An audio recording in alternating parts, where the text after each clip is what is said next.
story. Both my daughters have long QT, and we didn't realize it till my one daughter fainted one time in the morning at the house. So she fainted, and we're like, oh, that was weird. So we thought she was, there was an issue with hypoglycemia or this or that. So I took her to the doctor. They did a cardiac workup. They said, you need to go see the cardiologist. We're like, all right, whatever. So she's had no other cardiac issues. She was 12 at the time. And they ran her EKG. Says, yeah, you prolonged QT. You got to bring all your other kids now too. So they brought, I have 4 kids. So they brought the 2 boys and my other daughter. So both my daughters have prolonged QT. Both my sons don't. So I wouldn't have known. My daughter's obviously had it her whole life. She wasn't taking any meds. I know some antibiotics can cause long QT. She wasn't taking anything, so she actually has long QT. I didn't know for 12 years. So again, I'm sure there's plenty of kids that have long QT that are out there that we don't know about, but we still give them hydroxyzine. But if you know they have it, don't give it to them. So, or just be really cautious. I couldn't find any, again, magical numbers or anything that says you can give it up to a certain dose, but just be aware.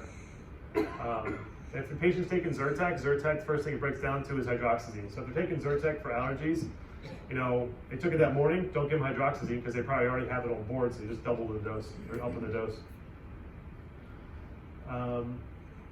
So there's 2 different kinds, there's Atarax and Visceral. Atarax is a salt, has less CNS effects, so again, that's not what we want, so we don't use Atarax, we use Visceral in our practice. It's nice, it does come in capsules, so if you have a kid that has taking a volume of medicine issue, you can open one of those capsules. It's a set 25 milligrams. It's a powder, a little hard to dissolve sometimes, but usually get it down. So again, we keep those on standby for some kids. They actually do make edible gummy bears now too. For this, you have to get them compounded by a pharmacy. Again, I don't know why. If a kid can take something to drink, they're probably going to take that. I mean, could they take a gummy bear? Sure, but just know it's out there. Tretinoin we don't use. It was black boxed a few years back due to some fatal respiratory depression issues, so we don't use it. It doesn't really block as much histamine production as hydroxyzine, so there's a better drug out there, so we use that. Benzos, again, I think everybody likes them because they have a wide therapeutic dose. You can give a lot of them. If you overdose a kid or if you do a little too much, you're probably going to be safe. It's anti-everything, anti-anxiolytic, anticonvulsant, antiemetic, everything. So again, on paper, it looks like a perfect drug, but in my opinion, in practice, it doesn't really pan out that way. What else? So again, we'll talk about the benzos here. So Versed, otherwise known as Verscreen. So these kids never really sedate that well. They're always off the walls, it seems like. Some do, and I think it's really a function of how well their personality is in the beginning. If they're pretty calm, chill, quiet kids, they're probably gonna react well. If they're nervous, anxious, bouncing off the walls, they're probably gonna be even worse when you give them these meds. So again, like I talked about, the amnestic effects, I'm not really totally sold on that. I mean, yes, it might happen to some people, but I don't know if that's across the board. Respiratory depression can be an issue with these kids, but again, usually in IV doses, we don't do that in our office. So how do you get Versed in? Orally, you can do it. It tastes really bad, tastes really bitter. I tell all the residents to taste the meds before you give it to the kids to really have a feel for how bad they taste and what they taste like. And stuff tastes pretty bad. The other issue is the bioavailability, so how much actually gets, to the CNS where we need it. It's only about 40%. So not that great. So again, you might be bending these kids thinking you're doing the right thing, but again, about 6% of the time, you're not getting a lot of medicine to the end point where it belongs. I use more and more intranasal now in the office. Dose at about 0.3. The problem is you only do about 1 milliliter each nose. You can't do more than that. So once you get 1 milliliter in there, you're done. And that's it. You're not doing the second nostril. The kid's not going to let you do it. So again, you only can usually med them up to about 5 milligrams intranasally. Bioavailability is almost twice of what the oral dose is. So again, works a lot quicker, works a lot faster, no first pass metabolism. Got something short and sweet to do, it's a great drug. Or sometimes we'll do this, we'll bring them back, we'll get x-rays and realize this kid actually has 3 or 4 more cavities because we didn't have x-rays. And then we can piggyback like some mucosal loperidine or some mucosal morphine on top of that, about another 45 minutes of time. So, and they make edibles in this too. So, down at Nova Southeastern, somebody did a presentation on this, and basically they have a lot of kids with autism. That's how they reward these kids. So again, they'll give them the gummy bears. Again, listen, I can get intranasal Versa in almost any kid. To have a kid eat a gummy bear, break that thing down, swallow it, not get stuck in his teeth, I don't know how much they're actually getting in there. So it does mask the bitter flavor though, which is nice. Atomizers, these things, they burn. So let me show you a video of this thing. So kind of hard to see there, but again, you got to push these things pretty fast. If you've ever done this, it's a really easy drug to administer. So you just push it real quick, atomize it. If you push it too slow, it's going to come out like a drip, and then it's going to burn. The kid's going to cough, choke it out. This is how you actually do it with a patient. I didn't do, usually I kind of block their other nostril when I do this, but kind of up there, I would take my left index finger, block his nostril, again, aim towards his pupil there once you get into his nose. And just push it quick, and that's how they react. They'll cough at me, and that's it. So sometimes there's some tears that come out of there, but that's usually the worst of it. And then, come on. So that's how most kids respond to midazolam to a degree. So either they give you the bird or they have this double vision. So again, they don't, I don't know if they're agitated because they can't see or if it's, you know, this or that. It's probably a whole function of all these things going on. A lot of these kids too will get hiccups. I'll show you a kid, the same kid got hiccups when we're done. But again, just these kids are usually pretty agitated kids. So this kid just spaced out. No nitrous, no nothing. So that's the same kid we intranasal Versa. So again, he's a pretty good kid to start, so you probably have pretty good results. So he's just out of it. So this is the after effects. So you got hiccups. He's still kind of spaced out. Trying to lift his head up again. These kids are like bobbleheads. So watch him try to lift his head up, just like swatting at me. He's trying to lift his head up, but he can't because he's got no support there. So again, make sure when you bring these kids back, you have a lot of neck support with these kids. Diazepam, we'll skip over. We don't use it. Halcyon, we don't use. I apologize. It's a short amount of time to get all the stuff in. You know, Dex, we don't use it. There's been a couple studies here how it compares Dex to midazolam. In the end, a couple of these studies, they've kind of come out with the same kind of conclusion. They both work about the same. It's expensive. You know, it's been used in emergency med and other fields for quite some time. So, opioids, again, provide some analgesia. So again, can we use a little bit less local? Yeah, probably a little bit less local. It doesn't mean you can't use any. I mean, you can't completely get rid of it, but we can use probably less local than we use normally. Cuts down the anxiety. Unfortunately, it does cause some respiratory depression. The levels we use seems to be okay. IV is going to be a different story. You have a kid with sleep disorder breathing, OSA stuff. They're really sensitive to these drugs, so you really want to be cautious with these drugs. Either avoid them, go around them, or use less of them. So, Loperidine, so we're like one of the few left that use this stuff. I don't know anybody else that uses it. A lot of physicians, other guys kind of poo-poo on it.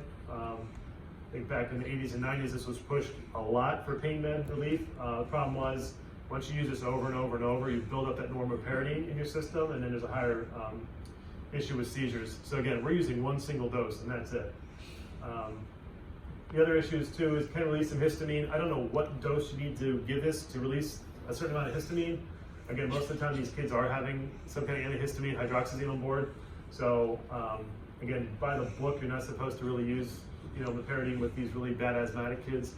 But sometimes we'll have us trying to diagnose asthmatic kids. Sometimes in the city, they're all over the place because of how the parents medicate them and what's truly going on. So, so again, just use with caution with your really severely asthmatic kids, or don't use it at all. Again, it's lipid soluble, so it's going to go in that fat tissue. So those obese kids, they're going to store that, and again, like an IV drip, they're going to slowly distribute that back into the system. So, oral dose, go anywhere between 0.6 and 2. We don't go above 50 milligrams. Bioavailabilities, 55%, so about half of it.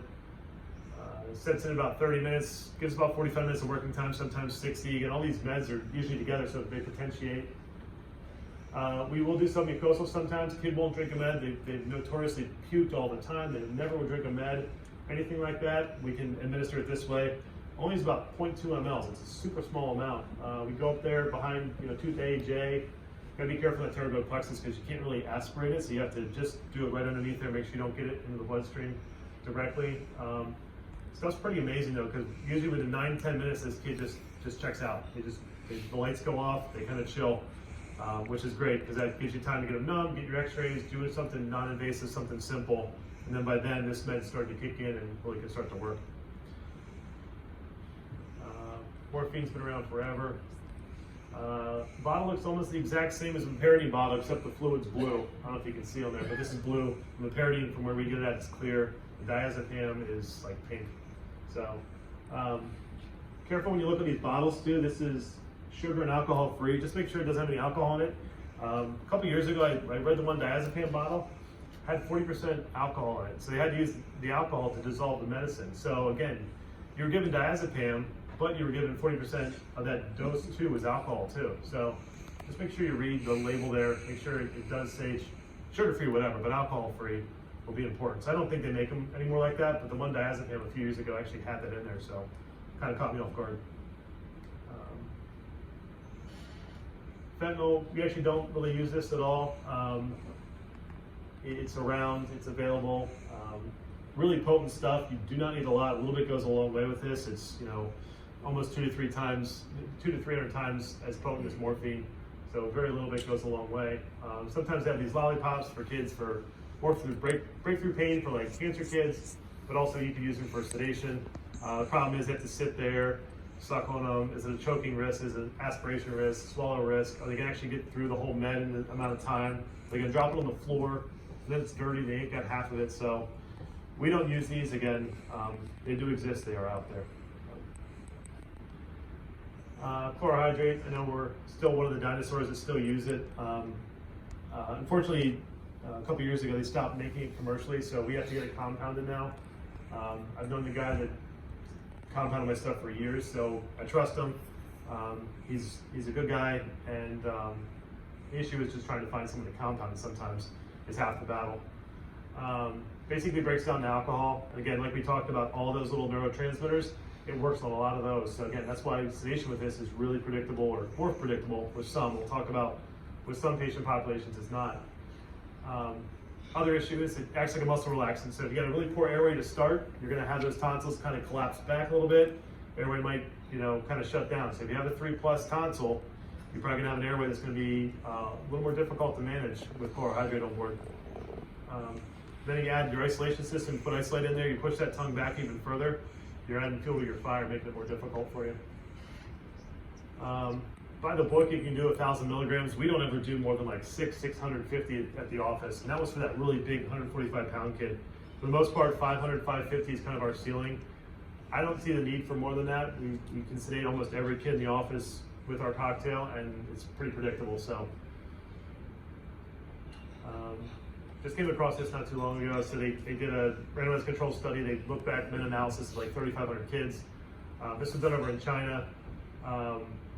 There was really not a lot of, any kind of issues with the chlorohydrate that went on. There was much better sedation with the chlorohydrate of midazolam. They didn't really talk about adverse events or anything like that, but the safety they said was relatively, they said was safe. You can look this article up. However, again, they used a ton of chlorohydrate. They used 50 to 100 milligrams per kilogram for these kids. We don't use more than 25, sometimes a tick more than that, a lot of times less. So I think a lot of people get worried about it because there's no reversal for it. And I understand that, but if you know what you're doing and you've done enough, usually you pick the right patients, obviously, you're gonna be better off. What else is on here that's good? So yeah, we always track our first dose. Whatever first dose comes out of that bottle, kind of make sure how that kid reacts if you do get this compounded. Let's make sure they mixed it right, make sure the kid doesn't overreact, underreact, so gotta keep an eye on that. Ketamine, I can't use it here in the state of Pennsylvania. I know some other people in other states can use it because their license kind of dictates what they can do. We can't, unfortunately. Would be a nice drug to have in our back pocket, but given our license, my license, I can't use it. So, All right, about 10 more minutes here and I'll shut down. So a whole bunch of combinations. You can do a million combinations of these drugs. I would say for the most part, at our program with our kids with a decent amount of work, they're getting chlorohydrate, hydroxyzomipyridine, usually 25, 2 and 2. That's kind of the go-to.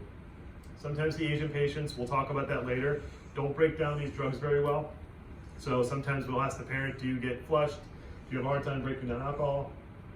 If the answer is yes, sometimes we skip that and we go to the other option, which is morphine, hydroxyzine, midazolam. Stay away from that chlorohydrate, stay away from the alcohol. So a lot of times we'll go to that for them. We've had a lot of kids come in that we give the old reliable and they don't do well with it, and then we'll switch it out for the morphine, and a lot of times they'll do much better. And we're talking 2 or 3 weeks from appointments. It's just because they get agitated. They cannot break the chlorohydrate down. They can't break the alcohol down. They can break the alcohol down to acetaldehyde. They can't break the acetaldehyde down anymore, and that's what agitates the heck out of these kids. They don't sedate well. So some do, some don't. Again, these are all kind of oral drugs. 2 and 2, we'll use at the bottom for like just that anxious, nervous kind of 10-year-old, 12-year-old that might need a little more, has a little bit of work, just needs the edge taken off. Don't expect a deep sedation with that, or moderate sedation. We don't do deep sedation. Don't expect moderate sedation. Sometimes just enough to take the edge off for these kids. Again, you can do midazolam by itself, but again, it's not that predictable. You got something really short and sweet to do. You're trying to please the parent because you sedated the kid. You can do that. What else is on here? So there's a whole bunch of stuff. I think I put in your folder too, like my whole Excel spreadsheet with all the meds we use and everything. So sometimes we'll do some hydroxyzine, have the kid just drink a little bit. They won't drink much more than that. Have them drink that, let them sit for 30 minutes, and then we'll bring them back, and then we'll get x-rays and realize, hey, this kid only has 2 or 3 teeth, let's get through it, or this kid actually has a bunch more teeth, and then we'll do that submucosal morphine or pyridine, and that'll give you another 45 minutes of working time. And then hopefully the hydroxyzine had time to work to kind of dry them out a little bit too. So there's a whole bunch of stuff that can be done, mix and match in these drugs. Ketamine, we don't do that. So this is half the battle sometimes. I mean, you can give kids whatever meds you want, it's just getting in there. So we talked about intranasal.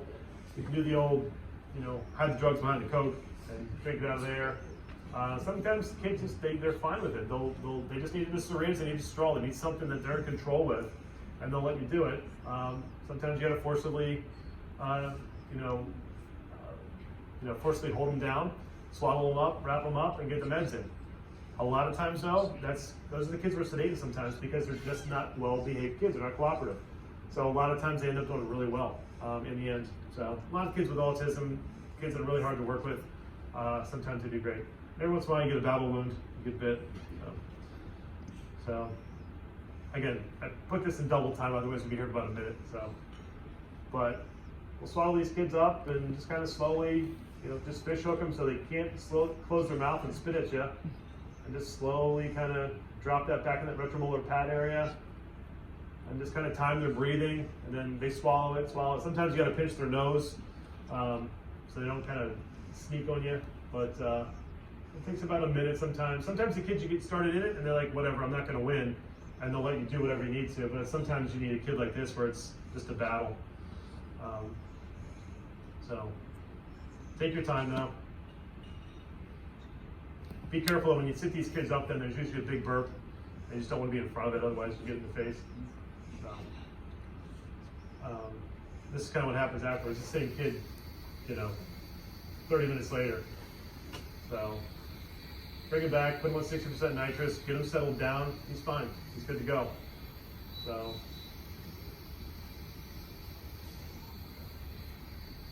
again, a lot of the kids we end up like syringing meds for. Some places, the kid won't drink the meds, they won't sedate them. I totally disagree with that. There's lots of kids you can syringe, and a lot of times they do fairly well. Flavoring meds, again, I don't personally do it. Sometimes the residents do. They're pouring like all this Kool-Aid in. I can't even imagine how sweet that stuff tastes.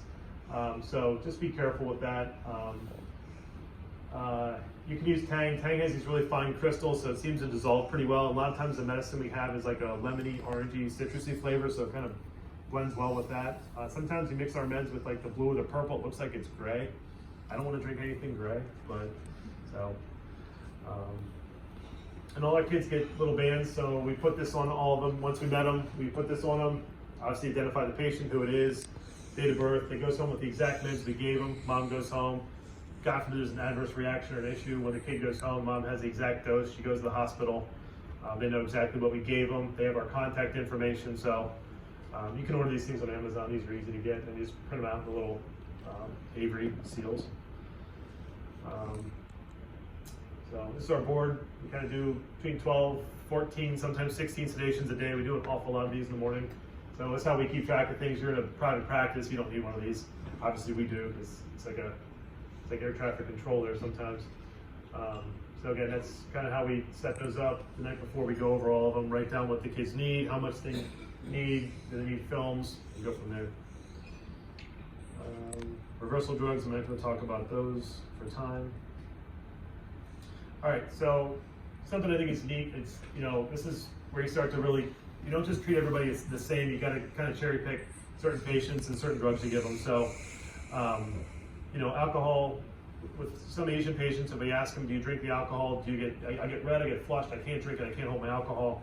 We don't give those folks chlorohydrate typically.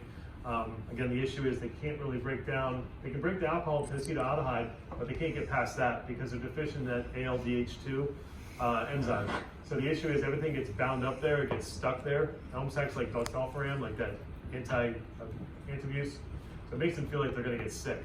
So a lot of times Asian kids will not sedate well. Sometimes they're fine, but we always ask this with some Asian patients. So nice little chart here too. So again, about 85% of some of these patients they tested had deficiencies in that ALDH2, so a lot of them can't break it down. And then interestingly, African American patients, 15% of them actually had the other set of allele where they didn't break it down, but they actually broke it down much faster. So they actually broke down the alcohol much quicker. So kind of opposite of the spectrum. So one they could break down really quick, one they could break down really slow. Again, there's a whole, reasoning why this happened over time and as we've kind of epigenetically changed and things like that. So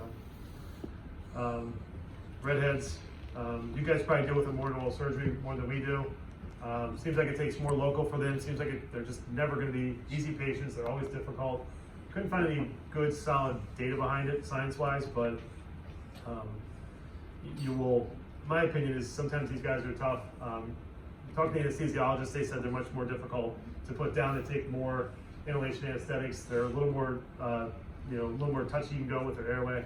So monitors, again, we do all our sedations in the dark here. Kind of have the light from the outside and the one light, so it's nice to be sleeping in the dark rather than staring at a fluorescent bulb the whole time.